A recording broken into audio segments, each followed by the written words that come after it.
Hello guys, അപ്പോൾ ഇന്ന് നമുക്ക് എക്സാമിന് പോകാനുണ്ടായിരുന്നു കേട്ടോ. അപ്പോൾ അതിന് മുന്നേ തന്നെ നമുക്ക് പഠിക്കാനും കുറച്ച് കാര്യങ്ങളൊക്കെ ഉണ്ടായിരുന്നു. പിന്നെ നമുക്ക് സുജിതയ്ക്ക് ഒരു സർപ്രൈസ് ആയിട്ട് ഗിഫ്റ്റ് കൊടുക്കാനുണ്ടായിരുന്നു കേട്ടോ.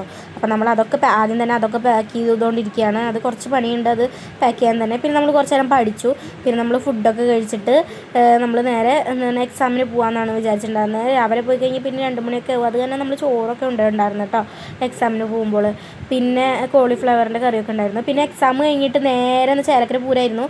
അപ്പോൾ ഞാൻ എൻ്റെ വല്യമ്മയുടെ വീട്ടിലേക്കാണ് കേട്ടോ നേരെ പോയിട്ടുണ്ടായിരുന്നത്. പിന്നെ നമ്മൾ അവൾക്ക് ഗിഫ്റ്റ് ഒക്കെ കൊടുത്തിട്ടുണ്ടായിരുന്നു കേട്ടോ. അവൾക്ക് ഗിഫ്റ്റ് നന്നായിട്ട് തന്നെ ഇഷ്ടപ്പെട്ടു. എനിക്ക് പേടിയുണ്ടായിരുന്നു ഇത് വാങ്ങിയപ്പോൾ അവൾക്ക് ഇഷ്ടപ്പെടുമോ എന്നുള്ള പേടിയൊക്കെ എനിക്ക് ഉണ്ടായിരുന്നു കേട്ടോ. പക്ഷേ അവൾക്ക് ഇഷ്ടപ്പെട്ടു എന്ന് പറഞ്ഞപ്പോൾ കുറച്ച് സമാധാനമൊക്കെ ആയിട്ടുണ്ടായിരുന്നു. പിന്നെ നമ്മൾ അവിടെ കൊട്ടും കാര്യങ്ങളൊക്കെ ഉണ്ടായിരുന്നു. അപ്പോൾ അത് കാണാനായിട്ട് പോയിട്ടുണ്ടായിരുന്നു കേട്ടോ.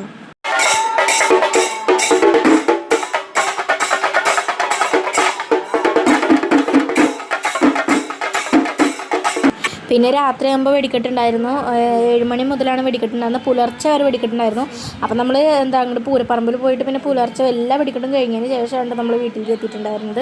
അപ്പോൾ നമ്മൾ അവിടെ തന്നെ കുറേ നേരം ഇരുന്നു. 1 മണിക്കൂർ ഗ്യാപ്പ് ഇട്ടിട്ടാണല്ലോ വെടിക്കെട്ട് എന്തായാലും ഉണ്ടാകും അവിടെ മരുന്നുകളൊക്കെ ഫില്ല് ചെയ്യാനായിട്ട്. അപ്പോൾ നമ്മൾ അവിടെ തന്നെ ഇരുന്നു. പിന്നെ രാത്രി പുലർച്ചെ വരെ ഇരിക്കണതുകൊണ്ട് തന്നെ നമുക്ക് ഉറക്കം വരുന്ന കാര്യങ്ങളൊക്കെ ഉണ്ടായിരുന്നു കേട്ടോ. അപ്പോൾ നമ്മൾ അവിടെ നിന്ന് കുറച്ച് ചായയും കാര്യങ്ങളൊക്കെ കുടിച്ചിട്ടുണ്ടായിരുന്നു. പിന്നെ ഇങ്ങനത്തൊക്കെ കാണാനൊക്കെ ആയിട്ട് ഇരുന്നിട്ടുണ്ടായിരുന്നു കേട്ടോ.